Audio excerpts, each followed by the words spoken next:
Hey everyone, I'm Chad with Issaquah Lumber, and welcome to the Lumber Lounge. We've got a great guest today, somebody I've known for probably 15 to 20 years, their company. They've been a part of our cedar market, but now as we transition into new woods, modified material, we decided to bring on the next generation. So I'd like to introduce you to Chris Bouchard with BPWood. Thanks for having me. Excited to be here. So I think we'd like to start out, just tell our listeners about BPWood. Okay. And your role there, and what you guys do. Yeah, thanks for having me, man. It's great to be here. BPWood is a lumber company based in British Columbia, Canada. It's my family's lumber company. Paul Bouchard started it in the mid-2000s. And we are known around the world as being a very versatile, nimble lumber company. We do a really great job of bringing the world of wood to specific markets. We've been known as kind of being the kind of nimble innovators, the problem solvers. We like working with sawmills on figuring out their problems, and we like working with customers on figuring out their problems, whether it's a special cross-section of lumber that we have to go find somewhere in the world, or really helping markets evolve as products and supplies and things change around the world. That's really what we like to do. So we're a small company. There's about 12 or maybe 14 people now that actually sell stuff. Most of them live in Canada. We've got guys in the US. We've got guys in Germany. We've got guys in Austria. And we love wood. We're just really passionate wood guys. One of the things that I wanted to bring up today and talk about is something that's affecting not just us locally or just even North America and the US, but what we're seeing is tariffs, duties, how that's affecting lumber supply. You have a much more world focus than us. Can you tell us how those are affecting supply materials for you and the different species, and where that affects, bringing wood specifically into the U.S.? Yeah, it's been a really dynamic time most of this year, really. There's a couple things at work here. One is the duties, softwood lumber duties, which have been around for decades, right? You've got anti-dumping so and most people don't know duties. The duties are there. So right. Can you maybe give a little bit of a Sure. So the Canadian-U.S. softwood lumber duty dispute has gone back to the 80s, if I'm correct. And it's effectively an argument by the U.S. Lumber Coalition that the Canadian government, because in Canada, the government owns our forests as opposed to the U.S., where the landowners own the forests. And so we have different systems in Canada that the U.S. Lumber Coalition argues unfairly subsidizes the production of lumber and gives Canadian producers an unfair advantage in the U.S. marketplace. You could go down a deep rabbit hole on the nuances of that argument, and I won't do that today, but less to say that I got involved in the industry in 2016, and in 2017, the current softwood dispute started, and I think this was SL3. I think there was two previous ones before that. So in most of my effective time in the business, there's been some headwind in place into getting Canadian lumber products into the U.S. And those are duties. And the duties are paid, they're split into two categories. You have a countervailing duty and an anti-dumping duty. And those two rates fluctuate every, I think, 18 months. They call it an administrative review. And they analyze how much was brought in to Canada over that period, and then they adjust the rates accordingly. So today, those rates are higher than they've ever been in my time. 8 weeks ago, they changed from just under 15% to, depending on where you are, depending on your specific company in Canada, anywhere from 35 to pushing 45%. So those are the duties, which have always been around, and we've just been kind of existing in how those fluctuate. So then last week now, on Tuesday, we had the introduction of the tariff, which we've been hearing all about tariffs since Trump got into office last year. And there was those goalposts have been they've been moving all the time. They seem to be constantly moving. But the determination of there was something called a 232 investigation, and the determination from that investigation was that there was 10% on Canadian lumber softwoods into the U.S. On top of the duties. So today, with a combined duty and tariff rate, That number for a lot of Canadian lumber is 45%. From a couple of the Canadian major sawmill groups like Canfor, that number is 55%. So obviously a tremendous amount of headwind now for Canadian products to get into market. And it's been really challenging. We've been spending a lot of time with our trade lawyers the last 2 weeks just trying to understand what that actually means for our everyday business. How's that affecting you getting wood into the U.S.? Well, you can get it in, like they will let you bring it in, but the HS code that the wood crosses the border and affects the rate that is applied to it when it crosses. And ultimately we need, the U.S. market we still have to sell it at a market. Right. And so what we've seen this year is a pretty flat market overall. And so the expectation from Canadian producers that the U.S. or the market could pay more duties hasn't really come to fruition. Right. So lumber prices have continued to drop through the initial doubling of the duties, right? And now with this additional 10%, we're still not seeing the market rise anywhere to a point of where it makes economical sense to sell wood. So there's a lot of Canadian lumber companies losing a lot of money today, and we started to see announcements of curtailments from a lot of Canadian producers in the last week. So that's going to affect material available regardless availability of price. And overall pricing cost. Yeah. Now you have to kind of break it into two different segments. You have you have specialty lumber, you have dimensional lumber. There's lots of things, there's lots of products that you can get in the US that you can also get in Canada, like like a 2x4 or a 2x6 to build your house with. When you start getting into the specialty woods and the things that Issaquah is so good at, right? A lot of those things like really dense grain Douglas fir clears or Western red cedar clear grade lumber, the majority of that is now, and for years has only really come from Canada. That's where the biggest trees grow. And so that is going to continue to make getting those challenging, those supplies more challenging. I know for us, at Issaquah Lumber, about 10 years ago, we kind of started to see the writing on the wall. We've been primarily a cedar-centric company and started looking for alternatives. Modified material was one of the things that got brought up to us. It was a European product. We didn't really have any representation here in the U.S. Yeah. But I know for us, it's been really a sharp change over the last, say, 2 to 3 years. Yeah. A lot of that is driven by, for us at least, just the availability of getting material. We thought you could get cedar forever, no problem, as much as you want, and that's quickly not becoming the case. I know our relationship with BP, we've had it on the cedar side, but you guys were really the ones that came to us when we started going down this road as a supplier of modified material. Can you talk about, because obviously that's become at least as far as I know, a pretty good portion of your guys' business. Yeah. How did you guys get into the modified game? Well, the modified thing about 3 years ago is when we kind of really dove in deep. We've been really aware of the product group for 20 years or something, but the COVID pricing cycle where no one could go out to work and everybody just spent a bunch of money in their backyards and DIY projects, and that caused the market to go really mental on products like cedar.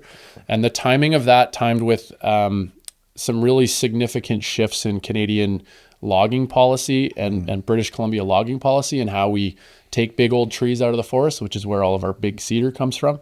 And so all that stuff kind of coupled to cedar going through the roof. And again, this is outside of all this, the duty and tariff thing is just another layer in the complexity, right? So we know that the amount of cedar that's coming out of the Canadian forest is changing. The grades of product that are coming out of the forest are changing. And that's a function of how we go in and log, right? So 3 years ago, we were on a trip in Europe visiting a partner of ours in Belgium. We'd been doing business with them for over 20 years, selling them high-grade cedar, selling them high-grade hemlock and Doug fir. This is LDC? This is, LDC Wood.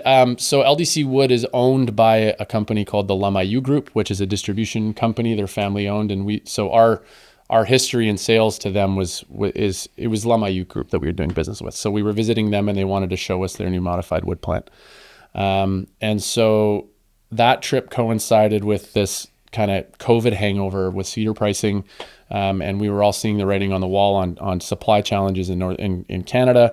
And, we know that the market needs alternatives, right? The writing was on the wall there too. So that was the kind of the key, the inflection point where we went, okay, we're in the ThermoWood business now. We're gonna evangelize this story and this brand, and we're gonna go and build a supply chain around North America.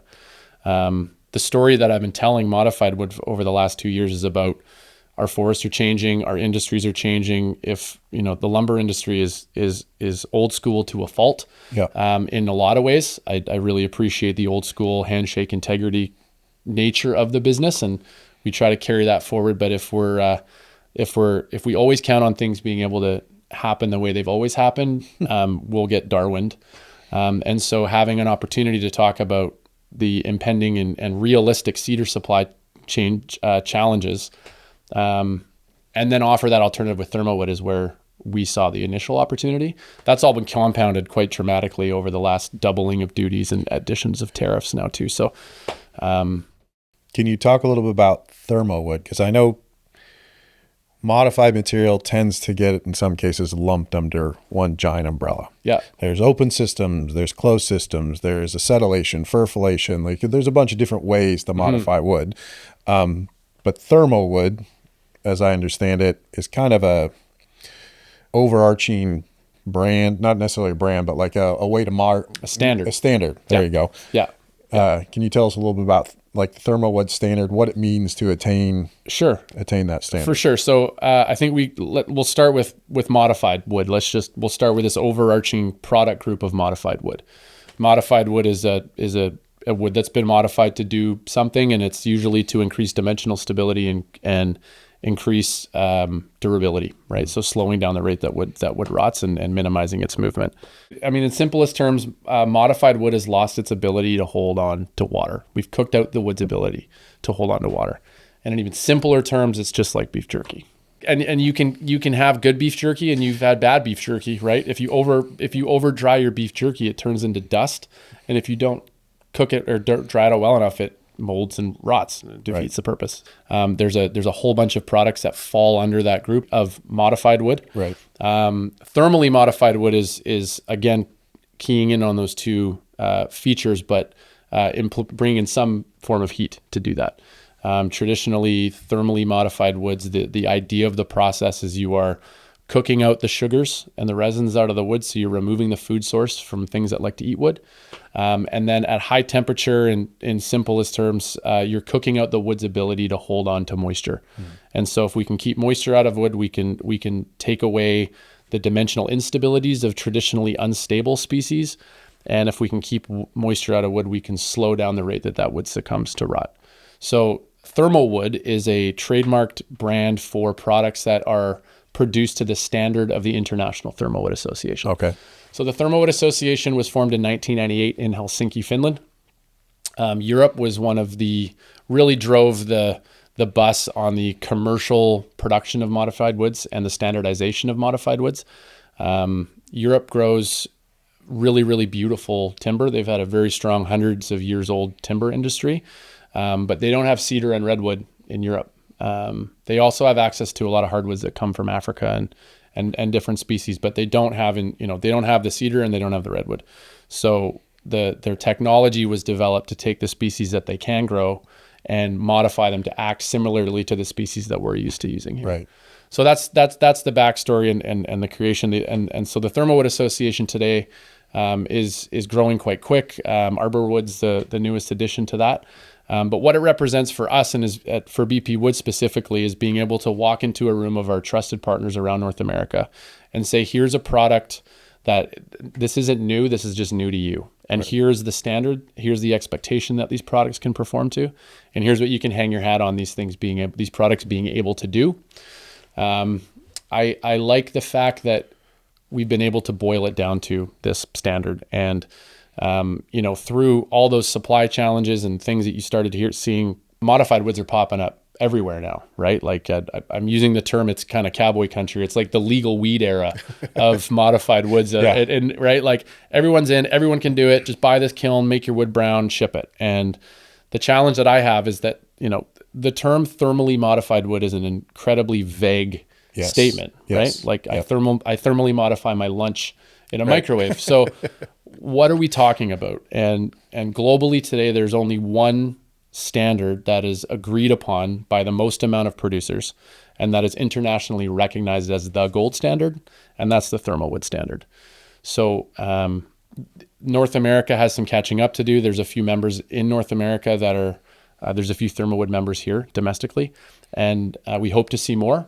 And there's also, there's now a push in by the National Hardwood Lumber Association to get together with a bunch of domestic producers, and just with the goal of standardizing that thing. So we encourage that, and we're members of the NHLA now too. We want to see standardization, and we want to see mass adoption. And unfortunately, we're still at this genesis of the product. Yeah. And all it takes is somebody to come in and not know what they're doing to ruin the market for all the rest of us. And we've seen that, where ruin the experience for the homeowner, not even like, the market for us, we need to sell things, but ruin the experience for a homeowner who's got their dream house, and their architect who's like, we need these things to perform, and people need things to do what they say they're going to do when they're sold. Yes. Yeah. And understanding how to sell it. Yep. I mean, there's a big lift there too. Everyone, this wood will never move. It's like, well, that's not true. It'll still move a little bit, but by the ThermoWood Association standard, that's about 1%. Right. Not 4% like you would see in a traditional kiln dried product, as just an example.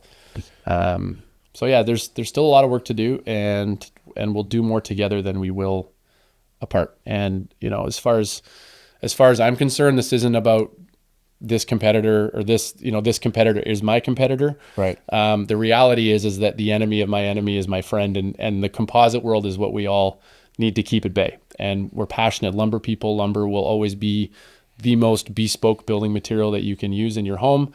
The biophilic design principles and the carbon sinks of using, laminated timber buildings. And we really need to sell the story today of good wood, right? Wood is good again. And it was never not, but we need to retell that story. It really does feel like we're making a transition back, where wood was the standard. We got away from that for a couple of decades, and the advantages of the wood seem to be making their appearance again, with just changes in the industry to produce material that will also give you the longevity. You can have a warranty, right? That's a big thing. Yeah. Right. We've never had a piece of wood where you've pressure treated. Maybe it's not going to rot, but might fall apart. Yeah. Right. Now you have a series of different species of woods. We've got our lumber lounge behind us, right? We've got iuse, you've got Nordic pine, you've got a radiata pine, you've got southern yellow pine, you got everything around us, right? Which then it's beautiful. We know it's going to perform. And it really is just becoming the standard to start to replace some of the products that, we're having a hard time getting. No, it is a big lift right now, just getting out in front of the architects, in front of the builders. And I can say from our experience, right, is it's getting you to try it once. And once you've tried it, you're like, oh, can I put this inside the house too? Yeah. Oh, yeah. And outside, and a deck, and an application, and what if I don't want to stain it? Yeah. Okay, it's going to turn silver. Yeah. But unlike a piece of cedar where you're destroying the tannin, and we're like, well, you should really stain this silver to protect it. This is going to perform and have that warranty if you do nothing to it. Right. When you make it right and you sell it right, it does exactly what it's supposed to. And it's a no-brainer for a lot of architects, right? Yeah. I talk to a lot of architects, they draw in straight lines and they want straight lines. And with a lot of the European influence in architecture and design coming into North America today, like you look at rain screens on houses in Europe 10 years ago, they're all popping up all over the place around here now. And most of those that are made of wood are made of a properly modified wood. And the proof's in the pudding, but we have to scope it properly. And the risk, as you said, you don't have to go far to find people that have used a product that they had a bad experience with. Right. And you usually work that back to a lack of standard in production, an unknown of inputs going into a modification kiln, and just a general lack of how to sell it and scope its expectation. Yeah. We think it's the perfect product to partner with the GRAD system. Right. Right. Yeah. Easy installation. It maintains those straight lines. Yeah. It speeds things up. Yeah. It actually makes your siding more affordable because I can cut your labor time in half. Right. Right. But for us, like modified material is the perfect partner. And we see that from Europe, right? That's the modifiers in Europe all use that GRAD system. Yeah. So bring it into the U.S. and utilizing that. We think that's the future of the market as well as the present. And LDC Wood now has a GRAD system in Belgium at their main production facility. Nice. So like to your point, right? Yeah. So yeah, we'll continue to see that, Europe's 10 years ahead of North America and everything from fashion to function, right? So it's very natural that we're seeing all these things come over, and there's actually nothing unusual. It's just kind of the standard normal. So we can look over there and we can find a lot of things that work and don't work, and that they've done a lot of the testing and the trial and error there already. Right. And so that's what BPWood's good at, is like, let's go to a place and import it in to solve this problem over here. And I just think it's such a cool story to be able to say, here's very well grown wood fiber, modified in a way that we no longer have to go into the oldest forests in the world that are some of the most environmentally sensitive. And it just seems like such a perfect transition for the market. It's a great story. It feels good. And, I think younger generations are starting to get into positions where they're buying homes and they're rebuilding decks and they're doing fences, and, they want to know the story. Like all the new studies on biophilic design and how wood makes you feel from an actual, like a health level, right? Looking at wood grain in a house, and, your eye knows the difference between looking at a fake piece of wood and a real piece of wood. And, they talk about staring at wood grain does the same thing to your brain as staring at a campfire. And we've all been there. Right, we've all been there, yeah, with your drink of choice in hand. I mean, it's so I just think that they're I love being a part of the story. It's a really exciting time to be a part of the story. So modified material. Yeah. If we say that was the new thing, mm-hmm. but that's starting to become a regular thing now. Mm-hmm. I know from our side of it, everybody is much more familiar. You're not have to explain so much what modified material is now as to like, here's all your options that you can have. Yeah. What would you say if you had the crystal ball, right? What's the next thing that you see coming up?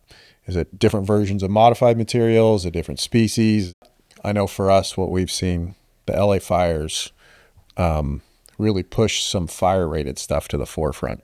Mm-hmm. If you would have talked to me prior to those fires, I would say that fire rated material was probably 24 to 36 months out of being important. Mm-hmm. And with the LA fires, now we're seeing there's a big push for fire rated stuff. Yeah. Are you seeing that in the modified world as well? Yep. Fire ratings in wood in California have been around for a long time in specific counties and regions. Right.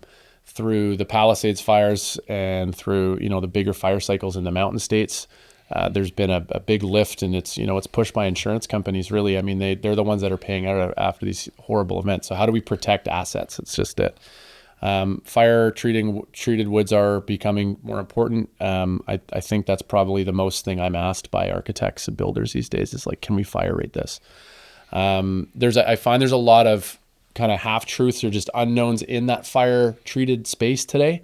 Class A is a term that gets thrown around a lot. Right. There's a lot of different definitions of Class A, whether it's interior or exterior or an old code or a new code or this county versus this county.